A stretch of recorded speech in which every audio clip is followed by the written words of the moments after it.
재보궐선거를 앞두고 후보들의 정책과 공약을 검증해보는 시간 마련하고 있죠.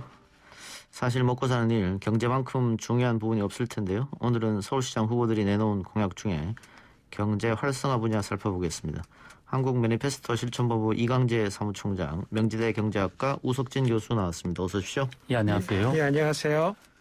예, 90년대 초반인가요? 80년대 후반에 그 MBC 프로그램 중에 뭐 경제를 살립시다 이런 코너도 있었고, 그러니까 제가 지금 드리고 싶은 말은 언제 경제가 한번 좋았던 적이 있었냐, 늘 안 좋았지 이 말인데, 그런데 올해는 사실은 뭐 작년도 마찬가지입니다만 특히 코로나19 때문에 정말 많은 경제적 피해, 그것도 재벌 대기업보다는 소상공인들의 피해가 굉장히 컸던 것 같습니다. 여기는 뭐 이견이 없으실 것 같고, 그 피해를 어느 정도로 이야기해야 가슴에 와닿을까요? 어떻게 보십니까? 제가 좀 설명드리면 좋을 것 같은데, 예. 우리가 작년에 한 2월, 3월 코로나가 처음 창궐 했을 때를 생각해 보시면은 그때 피해 규모가 상당히 컸죠. 그래서 우리가 뭐 신용카드로 측정한 전년 동월대 매출 규모를 따져보면은 2019년 대비 매출이 한 적게는 80에서 많으면은 60%까지 떨어지고 뭐 이런 시절이 있었거든요. 예. 근데 그때 코로나 규모가 일일 규모로 보면은 피크가 800명이고 월로 따져 보면은 한 달에 한 200명 정도 나오는 그런 시기였어요. 예. 근데 지금 최근에는 작년 11월부터 시작해가지고 월 200명씩 계속 나오고 있고요. 최근에는 400명 이렇게 나오고 있는데 이게 지금 5개월째 지속이 되고 있거든요. 예. 그러니까 작년의 위기는 한 달 정도 갔을 때 비해 봐서 지금 그 기간이 지금 5배, 6배 이렇게 늘어지고 있기 때문에 그 피해 규모라고 하는 거는 쉽게 상상해 볼 수 있는 것이죠. 그래서 그때 피해와 비교를 해본다면은 더 깊고 더 넓게 분포해 있다 이렇게 볼 수가 있고요. 이거를 가장 쉽게 볼 수 있는 건 사실은 고용입니다. 고용의 그 상황을 보게 되면은 굉장히 지금 안 좋죠. 일자리가 없어진 것도 굉장히 많고요. 구직급여를 신청하고 있는 사람들 수도 보통은 평상시에는 한 7만, 8만 정도가 되는데 지금 이제 1월 기준으로 보면은 이게 20만 넘어섰어요. 예. 넘어섰고, 이 실업이 이제 이어져 가지고 급여를 받고 있는 사람들의 수도 70만 명 수준입니다. 그래서 고용상을 보면은 상당히 지금도 어려운 상황이다. 이렇게 판단해 볼 수 있을 것 같습니다. 예. 그래서 뭐 우리뿐만 아니고 이거는 전 세계가 겪고 있는 고통이니까, 그래서 많이들 전 세계적으로 돈을 풀고 있습니다. 정부에서도 풀고 우리도 마찬가지인데, 카드 실적 말씀해 주셨으니까 카드 실적이 안 나오고 소비가 떨어지니까 또 고용도 안 되고 이래서 특히 소상공인이 어려운데, 1차 때는 전 국민 재난지원금 보편으로 했고 2, 3, 4차는 선별로 지급했는데, 여기에 대해서 지금 나름 결과가 나온 게 있죠. 어느 게 조금 더 경제 활성화에 도움이 된다더라. 교수님 어떻게 보세요? 그게 이제 그 정책 당국자들이 얘기하는 그런 효과가 있고요. 예. 그 다음에 정치인들이 얘기하는 효과가 있고, 그 다음에 학자들이 이제 규명하고 있는 그런 그 효과의 크기가 있는데, 학자시니까 학자가 어떻게 느끼는지 여쭤볼게요. 그래서 이제 1차, 2차, 3차, 4차 이거를 이제 앞에 1차와 2, 3, 4차를 좀 구분할 필요가 있습니다. 예. 1차는 이름이 그 재난지원금이었죠. 예. 긴급 재난지원금이었고, 2차, 3차, 4차를 잘 보시면은 재난지원금이라는 표현이 정부 그 문건에는 없어요. 예. 그 피해 지원이라고 되어 있습니다. 예. 그래서 1차는 이제 전 국민을 대상으로 해서 일정 금액을 나눠주고 그를 소비 매출로 이어지게 만든 것인데 비해서 2차, 3차, 4차는 피해받은 지역, 그 업종, 예컨대 영업을 금지했거나 제한당한 그런 업종을 중심으로 해서 나눠준 것이기 때문에 그 효과는 다를 수밖에 없어요. 그래서 지금 학술적으로 나와 있는 거는 이제 1차 재난지원금의 효과는 이제 대체로 학자들이 그 동의하는 수준까지 나와 있고요. 그것은 예컨대 1조 원을 풀었을 때 적게는 한 3천억, 많으면 7천억 정도가 소비로 연결되었다. 예. 이런 결과들이 나와 있고요. 요거는 우리가 기대했던 것보다는 약간 작은 숫자지만은 다른 나라가 지급했던 유사한 제도 효과성과 비교해 보면은 우리나라가 조금 큰 편이거든요. 그래서 그런 점에서 의의를 찾을 수 있다 이렇게 이해할 수 있습니다. 알겠습니다. 자, 이광재 사무총장님. 예. 경제 활성화 분야에서 두 사람 공약 살펴보면 주목할 만한 큰 흐름이 보일 것 같은데요. 어떻게 보고 계십니까? 방향성에 대해서는. 예, 경제 활성화 분야는 코로나19에 집중하고 있지는 않습니다. 예, 두 후보 모두 그 과학기술 발전에 따른 4차 산업혁명, 또 이것에 따라서 그 산업구조의 재편, 이때 필요한 신산업 육성 등을 말을 하고 있는데요. 예. 방향은 좀 다릅니다. 박영선 후보는 핵심 공약 중에 2순위로 글로벌 디지털 경제 수도를 제시하고 있고요. 그 큰 축은 아시아 금융 허브입니다. 그 중에서도 블록체인, 프로토콜 경제, 구독 경제를 강조하고 있고요. 결국은 이익 공유를 중시하는 것을 좀 강조하고 있습니다. 이에 반해 그 오세훈 후보는요, 그 부동산 문제에 집중하다 보니까 10대 핵심 공약에는 경제 활성화 공약이 포함되어 있지 않습니다만은 그 서울 경제 발전을 시킬 방안으로 규제 개혁을 제시하고 있고요. 시장의 역할을 강조하고 있다 이렇게 보시면 될 것 같습니다. 예. 규제 개혁, 시장 역할 강조, 보수 정당 후보다운 뭐 그런 주장 같은데요. 하나하나 살펴보죠. 박영선 후보가 블록체인, 구독경제 이런 얘기를 했다고 하는데 아마 중기부 장관을 역임하면서 여기에 대한 관심이 조금 더 커지지 않았나 그런 생각이 듭니다. 그런데 블록체인, 구독경제 한다고 해서 이게 서울 경제 활성화에 도움이 되느냐 이런 회의적 시각도 있던데 교수님 어떻게 보십니까? 뭐 진행자분이 말씀해 주신 것처럼 제가 봤을 때도 이 박영선 후보가 중소기업 벤처기업부 장관을 했기 때문에 아마 그 업무를 수행하면서 이런 최신 기술에 대해서 많이 들어봤을 가능성이 좀 높습니다. 그래서 예. 신기술을 적용한다는 것은 뭐 좋은 것이죠. 예. 어떤 정책을 하더라도 조금 새로운 기술을 접목해서 한다는 건 좋은 것인데 이걸 약간 비판적으로 본다고 하면은 김진애 후보가 토론회 중에서 귀가 너무 얇으신 거 아니시냐 이런 비판도 하기는 했거든요. 예. 그러니까 구체적으로 이것이 어떻게 사용될지에 대한 얘기 없이 정책에다가 이제 좋은 기술들을 붙여가지고 이렇게 내놓고 있는 그런 느낌이 약간 있습니다. 예. 그리고 새로운 기술을 여기 이제 그 재난지원금 지급할 때 사용한다고 하면은 이게 원래는 새로운 기술을 발전시키기 위해서 서울시나 중앙정부가 새로운 투자를 해야 되는 거거든요. 예. 그리고 그거를 사용할 기회를 만들어줘야 되는 건데 어차피 서울시에서 재난지원금을 지급할 때 이 기술을 접목시켜가지고 재정 지원도 하고 그리고 이 기술 발전도 하고 실제 적용할 수 있는 이 경험을 쌓는다고 하면은 신기술에서 우리가 앞서 나갈 수 있는 그런 여지도 있고요. 그걸 통해서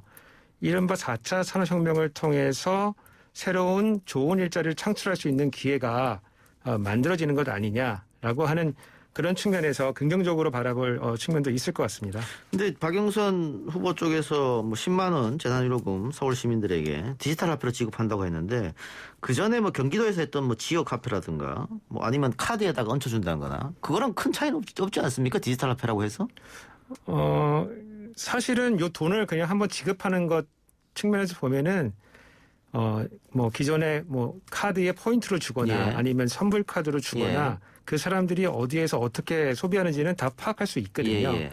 다만 이제 우리나라의 그 개인정보보호법 상으로 각 개인이 사용한 정보들을 모아서 분석할 수 있느냐, 그 사각지대를 파악할 수 있느냐는 사실은 제도나 법률상 이게 좀 어려운 부분이 있어요. 예. 그래서 이러한 기술을 도입해서 만약에 그런 점들을 극복할 수 있다고 하면은 그러면은 우리 소위 이른바 저희는 이제 근거에 기반한 정책이라고 하는데 증거 기반한 정책에 한 발짝 더 나아갈 수 있는 그런 의의가 있다고 볼 수 있겠습니다. 소비 플러스 데이터를 얻을 수 있다 이런 장점이 있는 거네요. 그렇죠. 데이터를 얻을 뿐만 아니고 그 데이터를 연결해서 보안성이 또 강화가 되거든요. 예컨대 요 블록체인이라고 하는 거는 사람들이 거래한 방식을 안전하게 보관할 수 있는 그런 기술을 뜻하는 것이기 때문에 보안 측면에서도 유리하기 때문에 사람들이 자기 개인 정보가 노출되지 않고 정부가 이 자기의 그 거래 내역을 본다는 거에 대한 두려움 없이 그 사각지대를 파악할 수 있는 예. 그런 기술적으로 극복할 수 있는 그런 가능성이 있다고 볼 수 있겠습니다. 알겠습니다. 이광재 총리님은 이 10만 원 재난지원금 디지털 화폐 지급 어떻게 보셨습니까? 이게 아마 좀 더 자세하게 들어봐야 되겠지만은 그 경기도 지급 방식하고는 좀 다른 방식으로 예. 지급될 수도 있습니다. 이게 충남 부여군이죠. 그 구뚜레라고 하는 이 블록체인 기반의 그 지역 화폐들을 발행을 하고 있는데요. 여기서 그 가장 큰 차이점은 지역 화폐를 발행을 하고 그게 그냥 발행하는 지역 화폐들은 그 소비만 되는데 이 블록체인 기술이라고 하면 이 가게에서 손님들한테 받았던 지역 화폐를 가게가 다른 가게에서 바로 쓸 수도 있는 예. 뭐 그런 기술로 연결될 수도 있습니다. 다만 이런 것들이 디지털 화폐로 지급된다고 하고 있는데요. 문제는 저희는 재정이라고 보고 있습니다. 예. 이게 소요 예산이 약 한 1조 원 들 거라고 얘기를 하고 있는데요. 4조 원의 순세계 잉여금이 발생한다 이렇게 얘기를 하고 있고 이 법정 전출금이라고 얘기를 하거든요. 교육청과 구청에 법으로 이렇게 줘야 되는 것 이런 것들과 그 통화안정기금을 빼면 약 한 1조 3천억 원이 남는데 이 중에서 1조를 이 사업비로 얘기를 하겠다라고 하는데 예. 문제는 다른 공약에도 대부분이 순세계 잉여금을 얘기를 하고 있거든요. 예. 그렇기 때문에 돈이 충분치 않을 것이다 이렇게 좀 보고 있습니다. 중복되는 부분이 있으니까. 예, 그렇습니다. 알겠습니다. 소비 진작의 효과는 근데 있을 것 같긴 한데요. 이게 왜냐면 아까 말씀드린 것처럼 1차 지급 중에 30에서 70% 정도 썼다고 했는데 이거는 결국은 계속 도니까는 소비 진작에는 도움이 되지 않겠느냐. 이게 블록체인 기반으로 하면 그냥 경기도에서 지급했던 재난지원금보다는 훨씬 더 순환이 많이 될 거라고 보고 있는데요. 경기도에서 지급했던 것은 개인에게 지급하고 그것을 쓰면 그것을 받은 소상공인이 돈으로 환산하는 방식인데 예. 이게 부여군에서 하고 있는 구뚜레 방식 블록체인 기반의 화폐는 정말 화폐의 기능을 합니다. 그래서 쓰면 그걸 받았던 소상공인이 그 돈을 가지고 다른 가게에서 또 물건을 살 수 있는 이런 기반이 되기 때문에 예. 좀 더 지켜봐야 될 것 같습니다. 예. 자, 그리고 오세훈 후보는 결국은 규제 프리존을 만들겠다. 규제를 그러니까 많이 철폐하겠다 이런 얘기고 재건축 쪽에서도 규제 완화 이야기를 계속해서 하고 있으니까 올림픽 유치하겠다 이야기는 글쎄 1년 임기이기 때문에 사실상 좀 어려워 보이고요. 올림픽 유치한다는 것은 또 찬반 논란이 끊임없이 있는 문제이기 때문에 시장이 쉽게 이 아젠다를 끌고 가기는 쉽지 않아 보여서 올림픽 공약은 좀 제외하고 다른 걸 여쭤보겠습니다. 근데 보수 후보, 정당에서 후보가 나오면 계속해서 규제를 철폐하겠다 얘기했지 않습니까? 이명박 전 시장도 그랬었고. 근데 지금 오세훈 후보가 나와서 다시 규제를 많이 없애겠다. 지금 박원순 시장 하면서 그럼 다시 규제가 많이 생긴 건가요? 뭐 서울시의 규제라고 하는 거는 뭐 특별히 더 생기고 덜 생기고 이런 것들은 아니고요. 예. 박원순 시장 그 자체도 규제 철폐를 위해서 노력을 많이 한 걸로 알고 있고요. 예. 근데 서울시 전체를 이제 통월하는 규제라고 하는 거는 수도권 규제입니다. 예. 왜냐면 수도권 전체적으로 너무 이제 기업이 모이거나 산업이 모이게 되면은 지방의 공동화 형성이 벌어지기 때문에 그런 것들을 여러 가지 제도를 통해서 막고 있거든요. 그래서 뭐 공장 입지 같은 것 등등 그렇죠. 이런 것들. 예. 막는 것도 있고 근데 지방으로 이전했을 때 뭐 세제나 재정 혜택을 주고 있기 때문에 그런 것들이 이제 서울에서 이제 산업이 모여드는 것들을 막는 그런 규제인 것이지 뭐 제가 알기로는 뭐 박원순 시장이라고 해서 뭐 규제를 더 하거나 이런 거는 아니었던 것으로 알고 있고요. 다만 이제 기업에 친화적으로 규제를 적극적으로 풀어줬냐 그러면은 그거는 조금 미진한 부분이 있다. 이제 이렇게 얘기할 수 있겠습니다. 지금 서울형 규제 프리존이라고 하는 게 입지 규제 철폐, 또 재정, 세제, 금융 지원해 주는 거고, 또 서울형 패스트트랙 도입 뭐 이런 건데 결국은 그 기업이나 이쪽에서부터 세금을 많이 걷지 않고 깎아주고 지원해주고 그런데 소상공인한테는 또 혹은 복지를 많이 해주고 그럼 또 이 재정 문제가 생기는 거 아닙니까? 총장님 어떻게 보세요? 이게 이제 복지 문제가 생긴다기보다도 이제 재정 문제. 재정 문제가 예. 생기는 것보다도 더 중요한 앞부분의 문제가 있는데요. 코로나19 사태가 벌어지고 난 다음에 전 세계 경제학자들이 이제는 시장의 역할이 끝났다 이런 선언을 한 바 있습니다. 그 이유는 예. 이 소득 격차가 벌어지거나 이 방역에 대해서 여러 가지 그 공공 부분의 역할들이 좀 굉장히 강조될 수밖에 없는 그런 흐름들이 좀 있었습니다. 예. 예, 그런 부분에서 좀 문제가 되고요. 이 대부분의 이 설계들이 이것저것 다 해주겠다고 하는 그 많은 공약들을 제시를 하고 있는데 결국은 세금 감면 또 세금 철폐 이런 것들은 그 부담 없이 혜택만 늘려주겠다는 얘기이기 때문에 예. 이런 것들은 행정학에서는 부담 없이 혜택만 늘려주겠다고 하는 정책은 세상에 존재할 수 없다 이렇게 얘기하고 있죠. 그러니까요. 예, 그런 문제점이 있고 또 두 후보가 경제 활성화 관련해서 특히 소상공인 관련해서 무이자 대출 이야기를 많이 합니다. 박영선 후보도 그렇고 오세훈 후보도 그렇고. 그런데 일단 정리 좀 해주시죠. 저 사무총장님께서 어떻게 무이자 대출을 하겠다는 건지. 예, 대출 경쟁을 좀 벌이고 있습니다. 박영선 후보는 소상공인에게 1인당 무이자 대출 5천만 원까지를 약속을 했고요. 영업 제한 피해 업종을 추가로 2천만 원 더해서 총 7천만 원을 대출해 주겠다고 얘기를 하고 있습니다. 오세훈 후보는 자영업자에게 1억 원까지 무보증, 무담보, 무이자, 무서류, 사무대출이라고 얘기를 하고 있는데요. 사무대출 보증을 제시하고 있습니다. 예.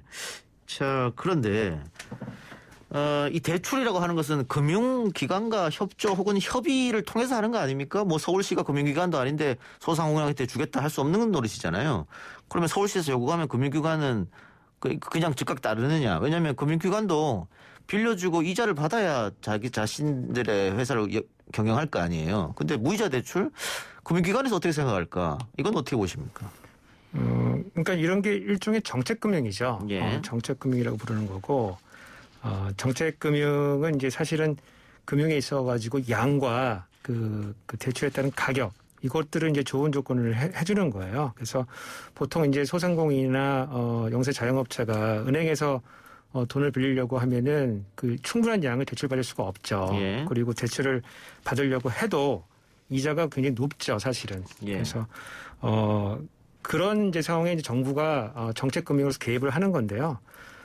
뭐 제일 쉬운 방법은 뭐 서울시나 아니면 정부가 어떤 중간에 기관을 세워가지고 직접 대출해 주는 방법이 있어요. 예. 그래서 중앙정부들도 여러 가지 기금을 통해서 직접 대출 사업을 하거든요. 근데 그게 사실은 정부 예산을 바로 써야 되기 때문에 많은 양을 빌릴 수가 없죠. 그래서 하는 방법 보증을 서주는 거예요. 그래서 우리는 돈을 빌려주지 않지만은 대신 사고가 났을 때 그 대출한 자영업자나 소상공인이 돈을 갚지 못했을 때 그때 우리가 변제해 줄게, 대위 변제해 줄게 해서 보증을 서주는 방식이 있고요. 아니면은 이제 대출은 니네가 알아서 빌려봐. 그러면 우리가 이자의 일부분을 내줄게. 2차 보전 방식이다. 뭐 이렇게 부르는 방법들이 있습니다. 근데 지금 상황을 잘 생각해 보면은 이 소상공인들이 지금 이 코로나로 인해서 경험하고 있는 위기라고 하는 거는 이게 자영업자들이 잘못해서 생긴 일이 아니거든요. 그렇죠. 이 위기 국면을 넘어갈 수 있으면은 그러면 다시 정상적인 상황으로 돌아갈 수 있기 때문에 이 금융 지원을 해서 충분한 양과 낮은 가격에 대출을 할 수 있도록 해주는 거 굉장히 중요하고요. 근데 이거를 그냥 시장에만 맡겨놓으면 어떤 일이 생기냐면은 은행들은 내가 돈을 떼일 수도 있을지 몰라 이런 생각을 하게 그렇죠. 되거든요. 예. 그러면은 그 대출을 연장해주지 않고 회수를 합니다. 그래서 어려운 시기에 이른바 이제 신용 경색 국면에 들어갈 수가 있어요. 예. 이때 정부가 직접 들어가서 아까 말씀드린 대로 직접 대출을 해주거나 아니면 보증서 주거나 아니면 2차 보존을 통해 가지고 이 금융을 공급을 해주면은 이 소상공인 영세 자영업자들이 이 국면을 넘어가는데 큰 도움이 될 것이라고 생각하고 있습니다. 예. 만일 부실채권이 생기면은 뭐 서울시나 정부에서 부담하겠다 뭐 이런 것인 거고. 그렇죠. 예. 코로나가 끝날 때까지 좀 버티라는 의미로 그러면 대출해준다 이렇게 보면 되겠네요. 그렇게 봐야 되는 예. 것이죠. 예. 자, 오세훈 후보가 하나만 더 봅시다. 지금 오세훈 후보 공약 중에 화제가 되는 게 1세대 1주택에 대해서 재산세를 전면 감면하겠다. 이런 이야기인데 이거는 문제 없는 공약입니까? 그 시장이 일단 시장이 정함할 수 있는 건가요? 시장이 뭐 바로 할 수 있는 건 아니에요. 왜냐하면 재산세라고 하는 게 그 시군구세이기 때문에 뭐 서울시가 그 권한을 갖고 있다고 보기는 좀 어렵거든요. 예, 예. 다만 이제 지금 최근에 공개된 공시 가격과 공시 지가 이런 것들이 뭐 많이 올랐다는 얘기들이 많아요. 특히 예. 서울 같은 경우는 뭐 평균 한 17% 올랐다는 얘기가 있기 때문에 뭐 서울시장이 이런 구청장들과 얘기를 하다 보면은 결국에는 방향이 요거를 좀 완화하는 방향으로 가게 되지 않겠냐 이렇게 예상해 볼 수가 있어요. 왜냐하면 뭐 구청장 서울에 있는 구청장이나 시의원들 한 90%가 다 민주당 소속이거든요. 그러면 만일 오세훈 후보가 시장이 된다면 이게 협조가 되겠느냐. 근데 그건 이제 정치적으로는 조금 어렵게 보이기는 하지만은 지금 정부를 운영하는 그 입장에서 보면은 세수가 중요하거든요. 그렇죠. 세금이 얼마큼 들어왔냐. 근데 가격이 많이 아파트 가격이나 집가가 많이 올랐기 때문에 그거를 전부 다 이제 세금으로 부과해서 걷지 않아도 세수가 충분히 들어온다고 생각할 수가 있어요. 예. 그리고 구청장들이 또 민주당 소속이긴 하지만은 또 주민들이 또 원성이 자자하면은 그거를 좀 낮추는데 동의하지 않을 수가 없는 상황이 올 수가 있거든요. 그래서 요게 사실은 제 그건 개인적인 생각이지만은 이 박영선 후보도 이런 종류의 공약을 냈으면 어땠을까. 그리고 구청장들이 같은 민주당들이니까 이걸 합리적인 수준으로 조정하거나 아니면 상승률 정도를 조금 통제 한번 해보겠다. 그렇게 냈었으면 어땠을까 하는 그런 아쉬움이 있긴 합니다. 예. 알겠습니다. 자, 끝으로 두 분 마지막으로 총평해 주시죠. 그 두 사람의 공약에 대해서 뭐 누가 좀 더 현실성이 있다, 더 낫다, 뭐 이런 것도 좋고 방금 말씀하신 것처럼 아쉬운 점 이야기도 좋고요. 먼저 총장님부터 해주시겠습니까? 대출이나 여러 가지 그 금융 지원 얘기를 하고 있는데요. 누가 어떻게 부담할 것이며 또 이자율은 어떻게 될 것이며 이런 것들을 또 얼마만큼 기간을 갖고 할 것이며 이런 구체성을 전혀 얘기를 하고 있지 않고 거의 희망 섞인 말들만 하고 있습니다. 지금 서민들 같은 경우에는 하루하루를 근근히 버티고 있는 상황이고요. 코로나19라고 하는 것들을 이겨내기 위해서 같이 여러 가지 희생을 하고 있는데 좀 책임 있는 또 진실한 그 약속을 했으면 어떨까라고 생각합니다. 다만 이익공유제라고 하는 부분에 박영선 후보의 그 이야기와 또 규제 개혁이라고 하는 오세훈 후보의 이야기, 이 둘의 이야기들이 뭐 어떤 게 틀리다 맞다보다는 두 후보가 한번 머리를 맞대고 같이 더 좋은 정책이 뭔지를 고민해봤으면 좋겠다라고 생각합니다. 세금은 감면해주면서 선물 보따리처럼 풀어놓은 공약들은 결코 지켜지기 어렵기 때문에요. 우리 유권자들도 그런 부분 좀 분별해서 선거 공약을 보셨으면 합니다. 예, 교수님. 첫 같은 경우는 이제 그 오세훈 후보의 공약 같은 경우에는 이제 서울시 의회와 풀어 나가야 되는 이제 그런 공약들이 많아요. 예컨대 뭐 당선되면은 취임 일주일 안에 강남 목동태극주도 풀겠다. 뭐 이런 공약들은 사실은 서울시 의회와 이게 조율이 되지 않으면은 불가능한 공약들이거든요. 그래서 그 의회의 관계를 어떻게 풀어가겠다. 그것도 사실 공약에 들어가 있었으면은 오히려 현실성이 좀 더 있을 것 같은 생각이 좀 들고요. 박영선 후보 같은 경우는 이제 대표적인 그 공약이 수직 정원을 세우겠다는 건데 그렇죠. 사실 뭐 좋아 보이지는 않아요, 사실은. 그래서 잘못된 공약은 중간에 한번 수정하는 이런 과정이 있었으면 어땠을까 하는 아쉬움이 좀 남기는 합니다. 알겠습니다. 오늘 두 말씀 여기까지 듣죠. 지금까지 한국 매니페스토 실천본부 이광재 사무총장 그리고 명지대 경제학과 우석진 교수였습니다. 두 분 감사합니다. 네, 감사합니다.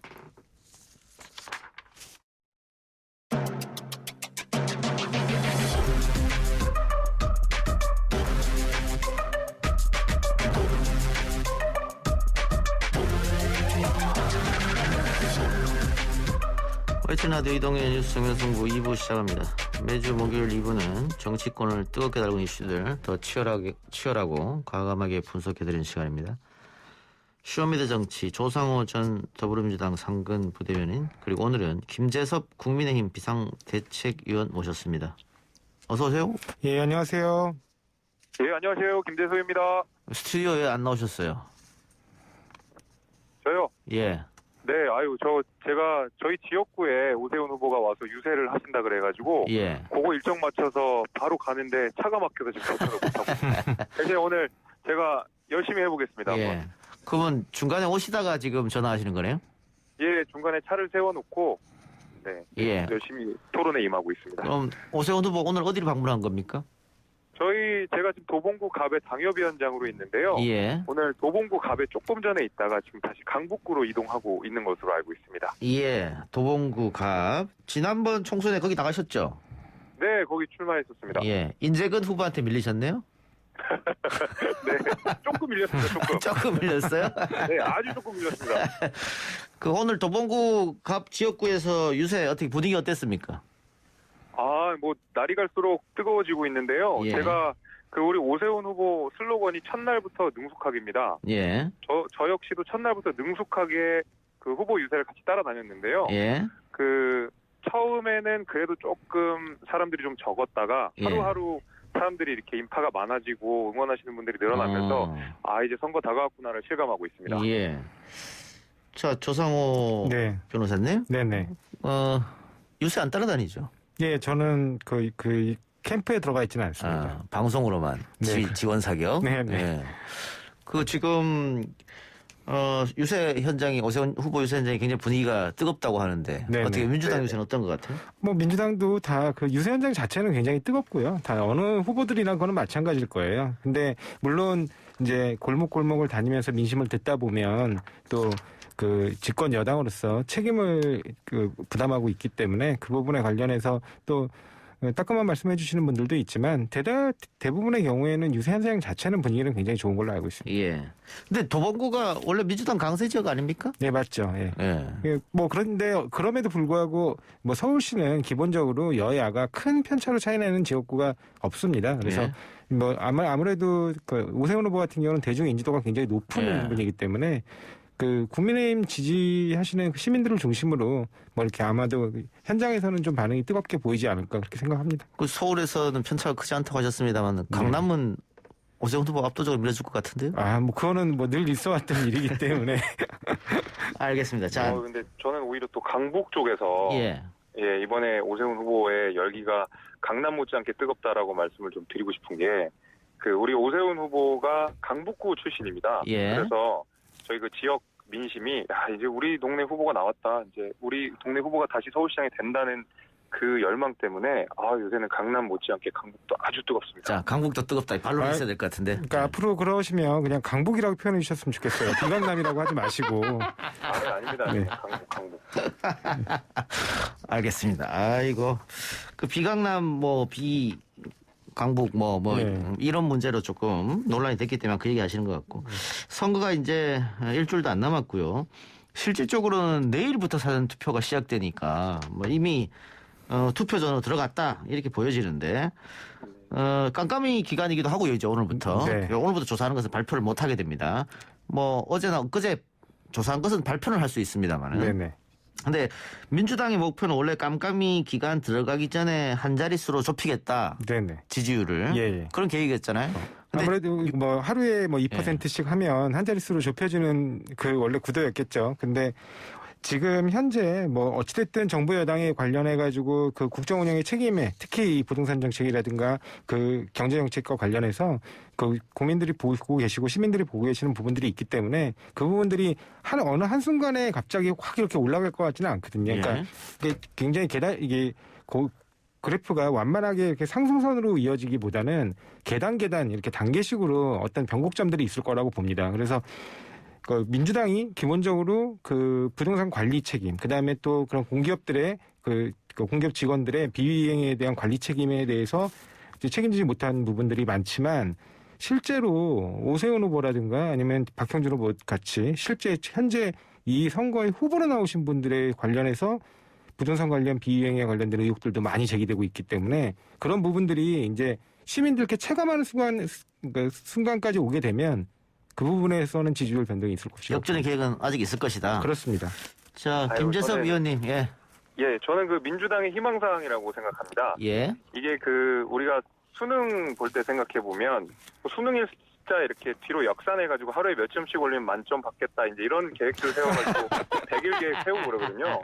근데 거의 대부분 그 100일 전 점수가 그대로 수험장에서 발휘가 됩니다. 그래가지고 제 생각에는 민주당의 희망사항이 아닐까라고 생각이 들고요. 예. 저희는 다만 이제 조금 지지율이 조금 더 높은 상황이긴 하지만 결국에는 투표장에서 투표를 해야지만이 그 지지율이 의미가 있다고 생각을 하기 때문에 저희 지지자분들한테는 더더욱 그 투표장에 좀 가셔달라. 그다음에 사전 투표도 좀 적극적으로 해달라라고 좀 요청을 드리고 있는 상황입니다. 김재섭 위원이 잘 지적해 주셨는데 지금 이번 선거는 총선이나 대선과 달리 보궐선거란 말이죠. 그것도 지방 보궐선거여서 투표율이 50% 미만으로 나올 것이다. 이게 대체적인 예측입니다. 그렇게 되면 결국은 중도 싸움보다는 얼마나 각 당의 지지층을 결집시키느냐 이 싸움인데 지지층을 결집시키는 데는 민주당도 만만치 않다. 그렇기 때문에 아직 선거는 모른다. 이런 이야기도 있거든요. 어떻게 보세요? 결국 이제 선거는 항상 심판입니다. 근데 예. 이번에는 그 어느 때보다 사실 민주당에 대한 심판 여론들이 굉장히 높아요. 그래서 다른 보궐선거에 비해서 훨씬 이번에는 이 투표율이 높을 거다라는 어허. 생각을 좀 하고 있고요. 예. 저희는 좀 그런 것도 있습니다. 결국 우리 그 지지자분들께서도 이번에 투표장에 좀 나와 주시면 모수가 좀 적더라도 이번에는 우리가 국민의힘이 민주당을 이길 것 같다. 투표율이 설령 아주 높지 않더라도 이길 수 있을 것 같다. 다만 정말 확실하게 이기는 모습을 보여주기 위해서는 우리 모두가 투표장에 나가야 된다. 저는 그렇게 생각하고 있습니다. 그러니까 지난 총선 때 국민의힘에서 사전투표 이거 하면 안 된다. 본투표 해야 된다. 날에 가서 투표해야 된다. 이랬었는데 이번에는 사전투표 독려를 하고 있더라고요. 그런 거 보면 바람은 확실히 좀 이 정권 심판 바람이 세게 불고 있는 것 같긴 해요. 그리고 저희가 저번 총선 때도 이 사전 투표를 독려하지 않은 건 아니고 일본 이제 유튜버 특히 이제 극우 성향을 보이는 몇몇 그 유튜버들이 그 사전 투표가 부정이다라는 식으로 계속 말하자면 여론 조작을 해가지고 그 원팀 아니었어요? 잘 못 들었습니다. 원팀 아니었습니까? 원팀 아닙니다. 서운한 말씀하십니까? 원팀 아닙니다. 정확하게 저희는 선 긋고 가야 되고요. 그래서 그런 것 때문에 우리 지지자분들께서 일부 오해가 있으신 거였고 이번에는 정말로 우리 오세훈을 시정으로 만들어야지 문재인 정권에 대한 따끔한 심판을 할 수 있다라는데 모든 컨센서스가 다 이루어져 있기 때문에 사전 투표율도 그 어느 때보다 높지 않을까라는 게 제 생각입니다. 자, 예, 근데 사실은 투표율 관련해 가지고 과거에도 그랬고 현재도 그렇고 그러니까 지지자들이 진영을 이렇게 왔다 갔다 하는 경우는 흔치 않다고 봅니다. 그렇죠. 결국에는 자기가 지지하는 진영이 있는데 그게 투표 열기까지 얼마나 강하게 이어지느냐의 문제라고 보거든요. 그래서 민주당에서도 당연히 지금 보궐선거에서의 승리를 위해서라면 우리 측 지지자들이 이제 투표장에 나갈 수 있도록 적극 독려해야 된다고 보는데 아무래도 지금 앵커께서도 얘기하시고 저 국민의힘 김재섭 위원께서도 얘기하시는 것처럼 정권 심판 바람이 불 수밖에 없는 선거 구조예요, 원래. 그래서 그리고 더더군다나 이번 선거가 발생하게 되는 원인 자체가 민주당에게 책임이 있는 건 부인할 수 없는 사실입니다. 예. 그렇지만 국민의힘에서 그렇다면 더 진짜 깨끗하고 능력 있고 좋은 후보를 이번 선거에 내보냈어야 되는데 국민의힘에서 내보낸 후보 자체에 그러니까 어떤 그 정당의 어떤 세력 내에 어떤 문제점이 있는 게 아니라 후보 자체에 시민들이 받아들이기는 정말 어렵다고 보이는 수많은 의혹들이 제기되고 있거든요. 근데 물론 현재는 그 정서상 아직까지는 정권 심판 내지는 현 정부의 어떤 실정에 대한 심판의 성격이기 때문에 그 부분이 제대로 부각되고 있지 않지만 일주일이란 또 다른 기간 동안에도 충분히 그런 부분은 시민들께 인식될 수 있다고 봅니다. 만약에 그런 부분들이 제대로 인식이 된다고 하면 정말 국민의힘이 이번에 그런 후보를 공천한 부분에 대해서는 또 그 나름대로 심판을 받아야 된다고 생각합니다. 예. 근데 잠시만요, 김재섭 위원님. 제가 질문 따로 드릴게요.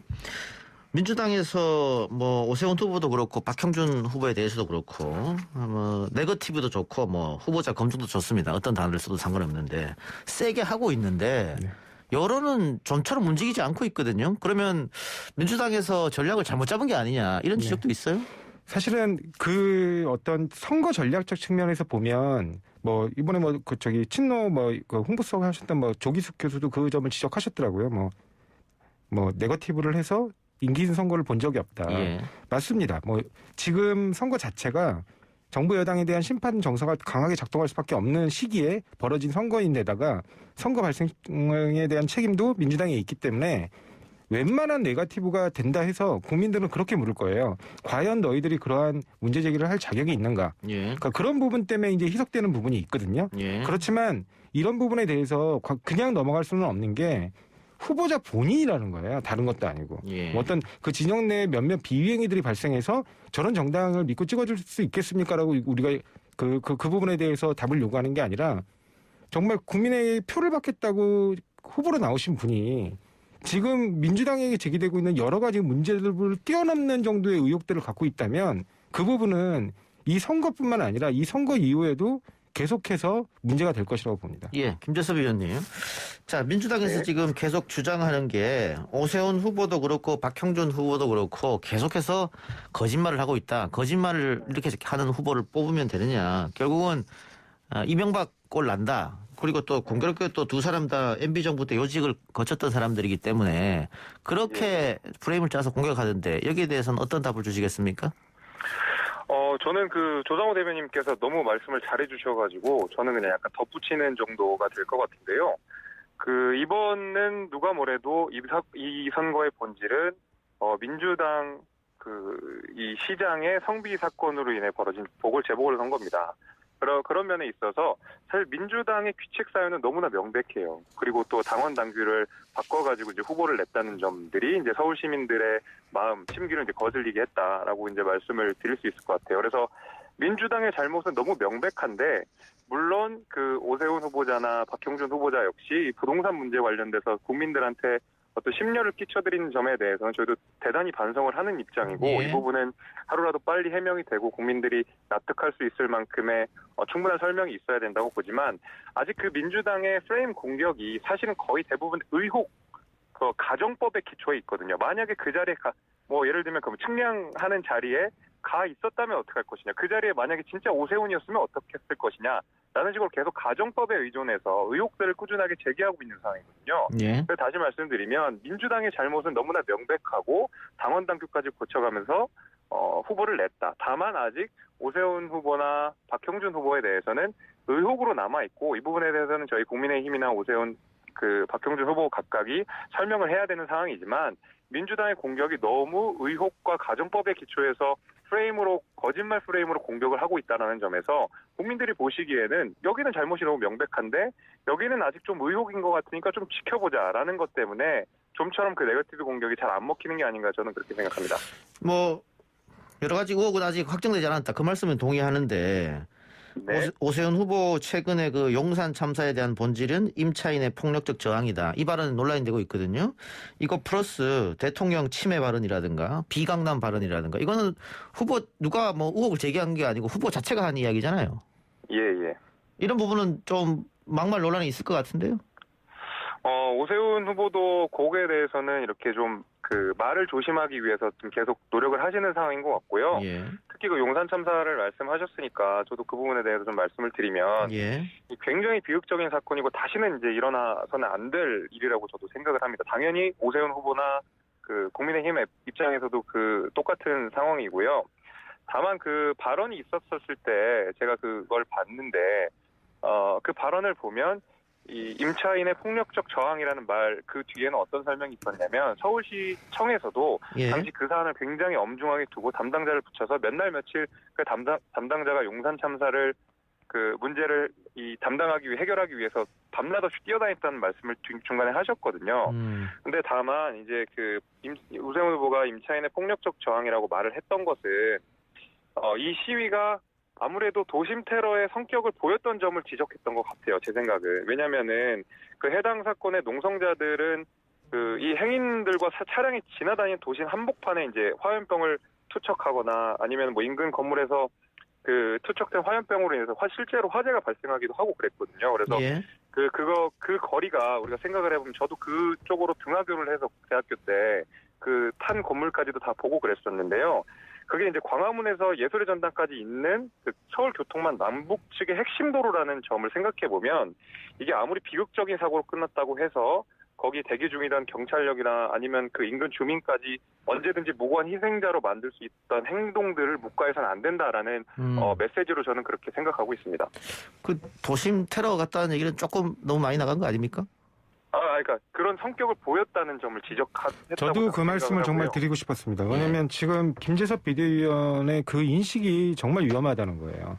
아니, 생존을 위해서 투쟁하고 있는 세입자가 어떻게 테러리스트처럼 그렇게 바라보실 수 있는 겁니까? 제가 좀 다시 정확하게 말씀드리면, 예. 테러라는 것이 아니고요. 그런 성격이 비춰졌다는 건데요. 왜 그러냐면 사실 거기에서 임차인들에 대한 보상은 먼저 이루어졌었고요. 그 이후에 몇몇 보상을 다 끝났음에도 불구하고 몇몇 분들께서 아주 폭력적인 시위를 사실 하셨거든요. 그러면서 그 근처에 있는 경찰력이나 혹은 인근에 있는 시민까지도 위협을 하는 상황이었기 때문에 당연히 그 부분에 대해서는 그런 강성적인 모습들을 우리가 묵과해서는 안 된다라는 식의 오세훈 시장이 이제 말씀을 하신 거기 때문에 저는 그걸 뭐 무슨 폭력 시위로 이렇게 규정하는 것이 아니라 그런 지점이 있었다라고 정확하게 아니, 다시 말씀을 드립니다. 저희가 말씀드리고 싶은 예. 건 군사정부 시 이후에 그렇게 무자비한 그러니까 진압을 한 경찰의 진압 행위가 있었는지가 의문이에요. 왜냐하면 그때 투입된 사람들이 누구냐? 경찰특공대입니다. 경찰특공대가 뭐 하는 사람들이죠? 총을 들고 테러범들을 진압하는 사람들이에요. 보통 우리가 그런 경우에 그러니까 이른바 전투경찰을 투입을 하지 경찰특공대를 투입하는 경우는 없습니다. 그리고 그렇게 시위가 그거보다 훨씬 더 크고 위험하게 벌어졌을 때도 이른바 고사작전이라 그래서 그 주변을 둘러싸서 이제 그 더 이상 출입이 어렵게 만든 다음에 그들 스스로 포기하게끔 어느 정도 시간을 이렇게 부여해 줍니다. 근데 정말 급하게 밀어붙인 거거든요. 그 하루하루가 돈이라는 거죠, 결국에는. 그래요. 알겠습니다. 예, 잠시만요. 이 얘기를 계속 할 수 없으니까 지금 저희가 3분밖에 안 남아가지고 2분밖에 안 남았네. 예. 그 민주당에서 아마 계속해서 이 부분을 공격할 거라고 생각되는데 어떻게 유권자들이 판단할지 좀 지켜보고요. 근데 민주당의 악재가 지금 계속 터지는데 김상조 실장의 논란 이어서 박주민 의원까지 논란이 불거졌단 말이죠. 결국은 그 서민과 민생을 챙긴다고 하던 민주당 의원들 그리고 그런 법을 만들었던 사람들 또 그런 법을 위반한 사람들이 결국은 내로남불 아니냐 이런 지적이에요. 뭐 논란의 여지가 없이 반성해야 될 부분이라고 저는 생각을 합니다. 예. 근데 다만 뭐 김상조 그 정책실장이나 박주민 의원이 뭐 현행법을 위반한 건 없고요. 예. 뭐 박주민 의원 같은 경우 이제 본인이 낸 법안이 있거든요. 예. 근데 그 법안이 시행 전에 이제 본인만 이렇게 꼼수를 한 거 아니냐 이런 비판이 있는데 그거는 아닙니다. 왜냐하면 이게 개정된 법에 따르더라도 신규 임대차의 경우에는 전월세 상한율이 적용받지 않기 때문에 그 부분에 대해서 새로 입법화된 부분에서도 법 위반 사항은 없습니다. 다만 박주민 의원이 그동안 이 법을 설명하면서 이른바 이 법에 대한 비판을 하시는 분들은 계단식 상승이 우려될 수도 있다. 이게 4년마다 한 번씩 신규 임차인이 들어오면서 예. 그러니까 그런 부분에 대해서 실증적으로 확인된 바 없다라고 막 이렇게 설명을 하시면서 방어를 하셨거든요. 근데 정작 본인은 어떻게 보면 계단식으로 상승시킨 꼴이 돼서 그런 부분에 대해서는 유권자들께 솔직하게 이해를 구하고 그다음에 반성하고 사과를 해야 된다고 생각을 합니다. 예. 김재섭 의원은 이 부분에서 어떻게 생각하십니까? 뭐 그 대변인께서 잘 지적을 해주셨다고 생각하고요. 이 서민을 위한 정당이라는 것을 계속 표방했던 민주당과 특히 이제 거기서 가장 앞장섰던 박주민 의원이 그랬다는 것에 대해서 우리 국민들이 너무 많이 상처를 입었다, 배신당했다 이렇게 생각을 하고요. 예. 민주당이 이 부분에 대해서도 뭔가 빠른 사과, 그다음에 국민들을 위한 진정 어린 어떤 사과가 좀 필요하지 않나 저는 그렇게 생각합니다. 알겠습니다. 두 분 다 어떻게 사전 투표일 날 투표하실 생각이십니까? 예, 저는 내일 네, 투표할 저는 생각입니다. 투표할 생각입니다. 예. 우리 청취자분들도 뭐 금요일 날 하지 뭐 토요일 날 하지 뭐 수요일 날 하지 이러다 보면 투표 못 합니다. 그러니까 시간 날 때 특히 이 사전 투표는 그 지역에 뭐 거주하지 않더라도 네. 할 수 있으니까 네네. 전국 어디에서나 할 수 있으니까 여러분 사전 투표 많이 이용하시기 바랍니다. 두 분 말씀 오늘 여기까지 듣겠습니다. 고맙습니다. 네, 감사합니다. 네, 감사합니다. 지금까지 조상호 민주당 상근부대변인 김재섭 국민의힘 비상대책위원이었습니다.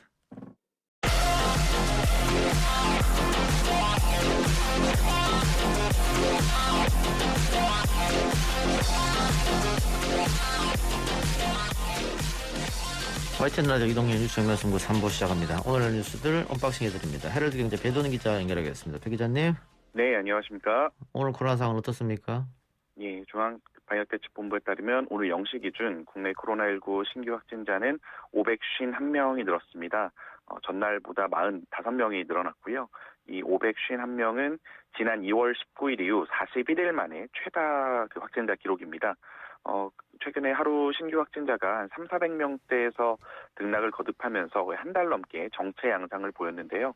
최근 들어 집단 감염이 속출하면서 어제부터 이틀째 500명대로 늘어난 등 확산 양상을 보이고 있습니다.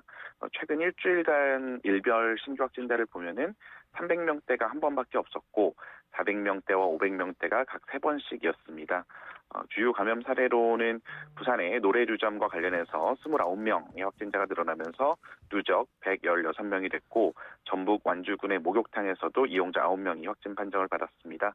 이 밖에도 대전 서구에 있는 주점, 대구 중구의 사업장, 부산 연제구의 노인복지센터 등 이런 소규모 집단 감염이 추가로 발생했는데요.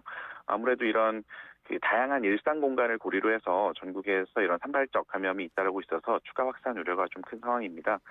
정부는 봄철을 맞아 전반적인 이동량이 늘어나는 상황에서 오는 4일에 부활절이 있고 또 7일에 재보궐선거 등 다중이 모이는 행사를 계기로 이번 확산세가 더 거세질 수 있다고 보고 일상 속에서의 방역수칙 준수를 거듭 당부하고 있습니다. 예, 알겠습니다. 확진자가 급증한 부산 지역은 사회적 거리두기가 격상된다는 얘기가 있네요. 예, 그렇습니다. 부산시는 내일 정오부터 열흘간 사회적 거리두기를 기존 1.5단계에서 수도권 지역과 같은 2단계로 격상한다고 밝혔습니다. 지난 2월 중순에 그 1.5단계로 완화한 이후에 한 달 반 만에 2단계로 다시 복귀한 건데요. 이에 따라서 유흥주점이나 단란주점 등 유흥시설 5종과 홀덤펍, 식당, 카페, 노래연습장 등 다중이용시설은 오후 10시 이후로 영업이 제한됩니다. 부산시는 오늘 주말부터 가용 인력을 총동원해서 다중이용시설의 방역수칙 위반 등 대대적인 현장 점검을 벌이기로 했고요. 또 부산 외에도 다른 비수도권 지역의 확산세도 좀 거세지면서 일부 지방자치단체에서는 현행 거리두기 단계 격상을 검토 중인 것으로 확인이 됐습니다. 사실 지난주까지만 해도 전체 신규 확진자의 한 70%, 80% 이상이 수도권에 집중이 돼 있었는데 이번 주 들어서 비수도권의 비중이 좀 높아진 상황인데요. 윤태호 중앙사고수습본부 방역총괄반장은 오늘 브리핑에서 비수도권 중에서도 부산과 경남, 또 경남에서도 진주와 거제를 중심으로 환자 수가 좀 늘었다가 현재는 다소 잦아들었지만 또 강원권, 충청권에서 다시 환자 수가 좀 증가하는 부분이 있다라고 진단을 하면서 그 밖에도 권역 단위가 아닌 또 환자 수가 많은 시도 지방자치단체를 중심으로 이 거리두기 단계 격상 논의가 이뤄지고 있다고 전했습니다. 다만 이제 최근 확진자가 늘고 있는 수도권의 거리두기 단계 격상과 관련해서는 아직까지 구체적으로 논의된 바가 없다는 게 방역당국 입장인데요. 이미 오는 11일까지 거리두기 단계를 한번 연장키로 했기 때문에 이번 주에 어떤 확진자 상황을 보면서 그 이후에 거리두기 단계 조정을 논의한다는 방침입니다. 예. 정치권 소식 알아보죠. 민주당이 내일부터 이틀간 실시되는 사전투표를 앞두고 지지자들에게 읍소 전략을 이야기했네요. 예, 그렇습니다. 어제 이낙연 민주당 상임선대위원장이 부동산 정책에 대한 대국민 사과를 한 데 이어서 오늘은 당대표 직무대행을 겸하고 있는 김태년 원내대표까지 대국민 성명을 통해서 사과를 하면서 민주당 지지를 호소하고 나섰습니다. 김태년 대표 대행은 성명에서 민주당에 다시 한번 기회를 달라는 호소를 드리고자 이 자리에 섰다면서 민주당이 부족했다. LH 사태를 계기로 이런 생활 적폐의 구조적 뿌리에는 개혁이 접근하지 못했다는 것을 뼈저리게 알게 됐다고 고개를 숙였습니다. 또 청년 세대의 마음도 제대로 헤아리지 못했다. 기대가 컸던 만큼 국민들의 분노와 실망이 크다는 것을 잘 알고 있다. 원인이 무엇이든 민주당이 부족했다라고 재차 읍소하면서 LH 사태를 계기로 부동산 투기 근절, 또 부동산 적폐 청산을 국정의 최우선순위에 놓겠다고 밝혔습니다.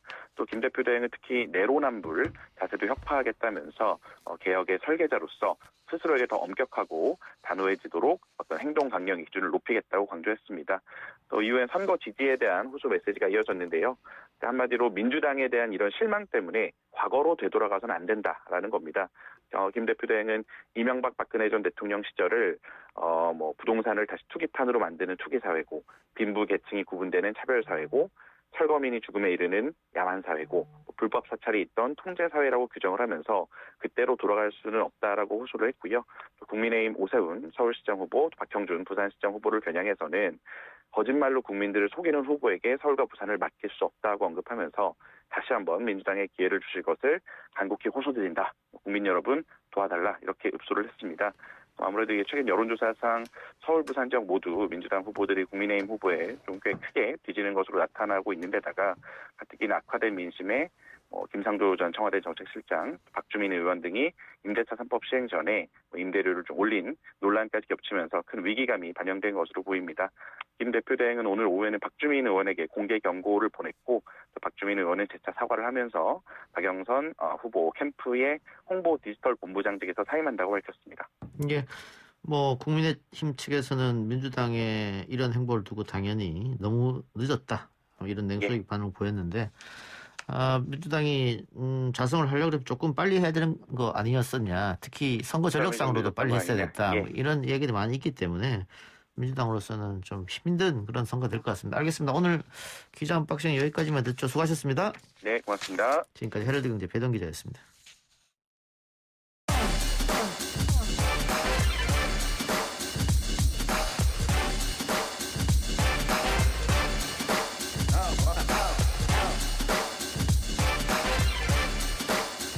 여론조사를 통해 민심을 읽어보는 시간 민심은 숫자다 코너입니다. 오늘은 이택수 리얼미터 대표, 엄경영 시대정신연구소장과 함께합니다. 두 분 어서 오십시오. 네, 안녕하세요. 네, 안녕하세요. 자, 오늘부터 깜깜이 기간인데 3월 31일까지 실시한 여론조사는 공표 가능합니다. 그러니까 뭐 오늘이든 내일이든 발표 가능한 건데 일단 본격적 선거 이야기하기 전에 외국도 이렇게 선거 일주일 전에 깜깜이 기간을 둡니까?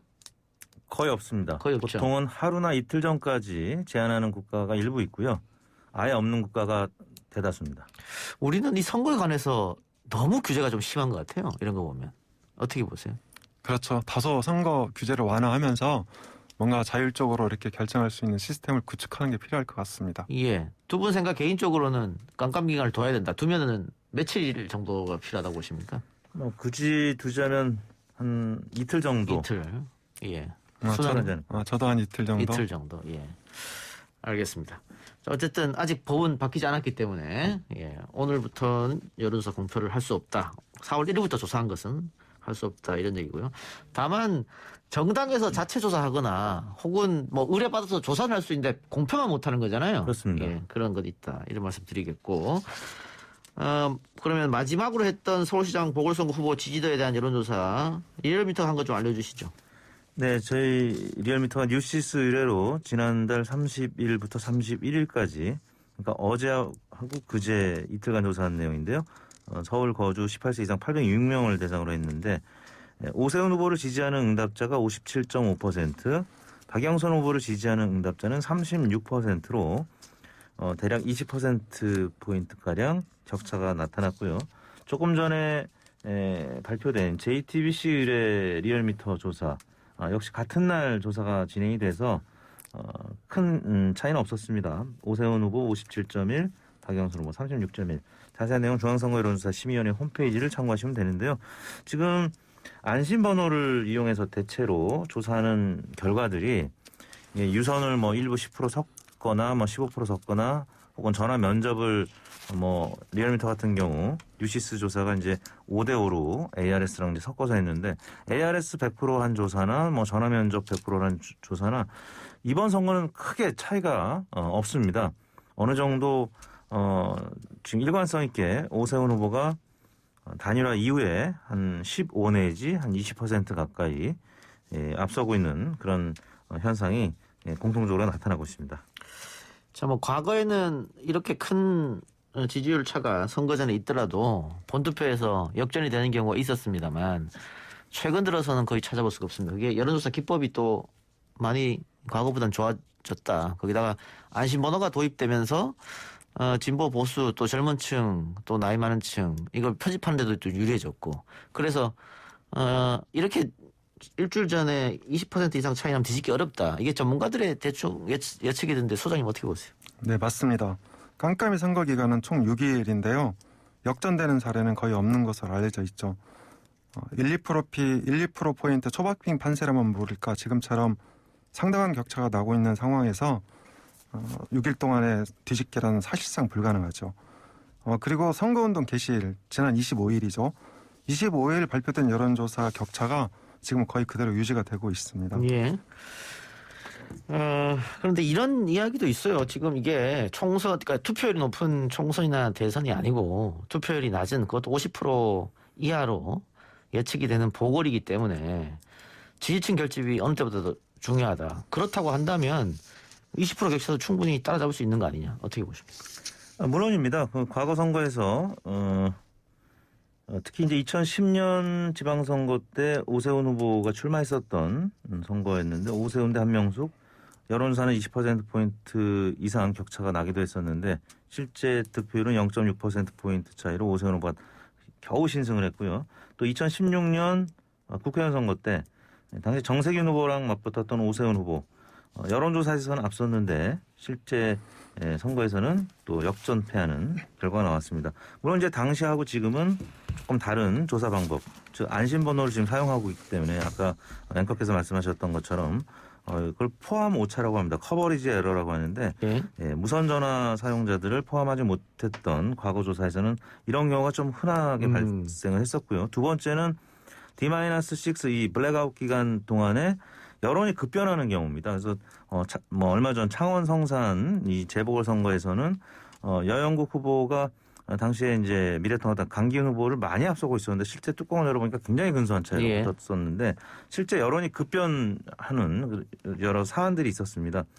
자세히는 말씀은 못 드리겠습니다만 아무튼 이런 포함 오차, 커버리지 에러하고 여론이 급변하는 이런 사항들이 사실 발생할 수 있는 가능성을 전혀 배제할 수는 없는 거고요. 예를 들어서 이게 선거라는 게 제로섬 게임이죠. 그렇죠. 그래서 상대 후보가 5% 빠지고 또 만약에 내가 5%포인트 올라가면 10%가 확 줄어드는 형국이 나타날 수 있기 때문에 그리고 지금 양당에서 계속 얘기하는 것이 여론조사만 믿고 있다가 특히 많이 앞서는 후보 같은 경우는 지지층이 이완돼서 투표하러 안 나갈 수도 있기 때문에 네. 그래서 오세훈 후보 캠프에서는 계속 투표를 독려하는 거죠. 특히 이제 사전투표까지 좀 해달라 이런 얘기를 하고 있는 것 같습니다. 제가 재보궐선거의 투표율을 언급한 이유는 지금 여론조사를 하게 되면 뭐 지지 후보도 묻습니다만 이번 선거에 투표장에 나갈 거냐 투표 의향을 묻기도 하거든요. 근데 지금 쏟아진 여론조사 보면 투표할 거냐 의향에 80에서 90%가 꼭 투표하겠다고 답합니다. 그런데 실제로는 50% 미만만 투표를 하거든요. 그럼 나머지 30에서 40%는 투표장에 안 나가는 거니까 그렇다 그러면 여론조사가 100% 정답은 아니지 않느냐. 이게 아마 민주당 생각 같은데 소장님 거기서 어떻게 보세요? 네. 제가 보기에는 투표율이 생각보다 높을 수 있다 이번에. 왜냐하면 진영 간 대립이 지금 극심하게 아주 극한으로 치닫고 있고, 예. 그리고 지금 양 당이 투표 동료를 위해서 총력을 기울이고 있습니다. 심지어 예. 지방에 있는 사람들까지 모두 동원해서 20, 30대를 찾아서 투표장으로 가도록 이렇게 결집을 하고 있는데요. 그런 면에서 이번 투표율은 재보선 중에서는 역대급 투표를 보일 가능성이 크다고 생각을 합니다. 예.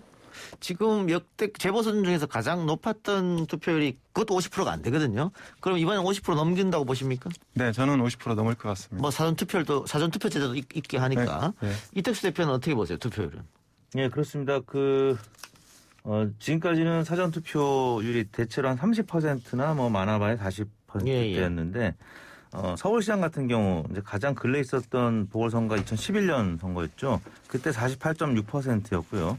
근데 그때랑 지금이랑 다른 거는 사전 투표가 2013년도에 도입이 됐는데 사전 투표가 도입된 이후로 전체 투표율이 대략 한 5%포인트 안팎 상향됐어요. 예. 그래서 48.6에다가 그냥 산술적으로 5%포인트 정도 더하면 3, 4%는 나오지 않겠느냐라고 이제 생각이 드는데요.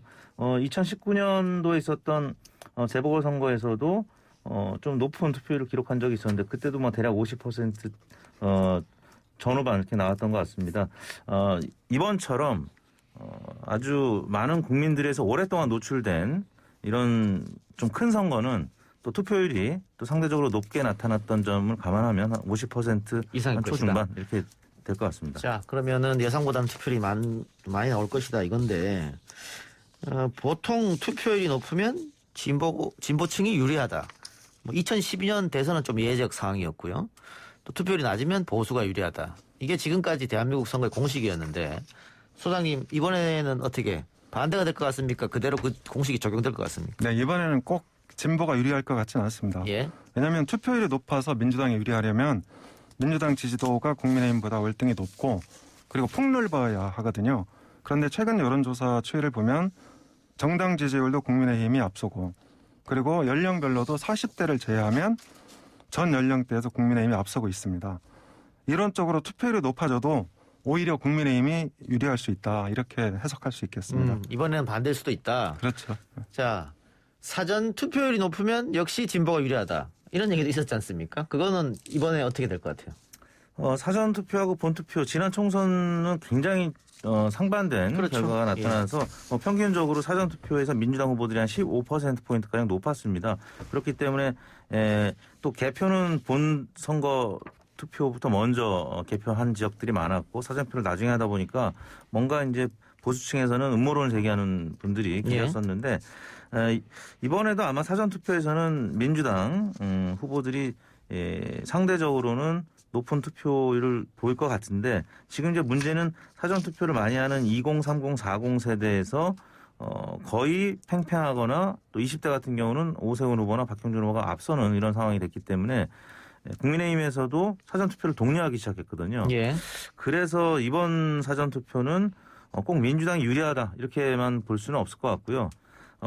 이제 남은 6일 동안에 또 다른 이제 어떤 변수가 뭐 생길 수도 있는데 그런 과정에서 내일하고 이제 모레 지금 여론조사가 이제 맞다라고 하면은 그리고 이제 계층별 우리가 이제 설명을 드린 바대로 만약 투표가 된다고 하면은 아마 민주당이 뭐 소폭 유리하거나 거의 팽팽한 이런 수준이 사전투표에서는 나타나지 않을까. 근데 본투표는 또 아직 6일 남았기 때문에 조금 더 지켜봐야 되는 상황이라고 볼 수 있겠습니다. 예. 그동안 민주당과 대통령을 떠받들던 2040 세력들, 그러니까 사전투표 굉장히 열심히 하고 많이 했던 그 사람들의 민심이 조금 떠났기 때문에 뭐 무조건 민주당 유리하다 이렇게 볼 수는 없다. 네. 그런 말씀인 것 같고요. 자, 선거가 내일부터 시작입니다. 사실은 투표가 내일부터 시작이고 그렇죠. 주말 거쳐서 수요일날 이제 본투표가 이어지는 건데 과연 민주당이 역전할 수 있는 어떤 변수가 나올 것이냐. 뭐 과거 선거에 뭐 지난번에 그 서울시 교육감 선거 때 고승덕 후보의 딸 문제가 갑자기 불거지면서 그 딸이 등장해서 SNS 글 쓰는 바람에 그래서 뭐 분위기가 반전된 경우 있었고 과거 서울시장 선거에서 앞서가고 있던 박찬종 후보 거짓말이 또 드러나면서 또 뒤집어진 적이 있었습니다만 이번에는 시간도 지금 며칠 안 남았고 그렇게 큰 변수가 나올 것이냐 대세를 뒤집으면 어떻게 보세요, 소장님? 네, 어느 선거든 선거는 선거를 관통하는 큰 민심이 있다고 생각합니다. 이번 선거 민심은 20, 30대가 국민의힘을 선택하면서 보수 쪽으로 넘어가게 됐는데요. 20, 30대는 문 대통령과 민주당의 해초리를 들여야 된다고 생각하는 것 같습니다. 아직 전면적인 부정이나 근본적인 정치 지형 변화는 아닌 것으로 보이긴 하지만 LH 사태 야권 단일화 민주당 각종 실책을 통해서 20, 30대 이런 민심이 생긴 거죠. 그래서 20, 30대의 회초리 민심이 워낙 크기 때문에 웬만한 변수 갖고는 판세를 뒤집기는 어렵다. 저는 그렇게 생각합니다. 예, 이 대표님. 네, 이제 TV 토론이 1차, 2차에 걸쳐서 이루어졌는데요.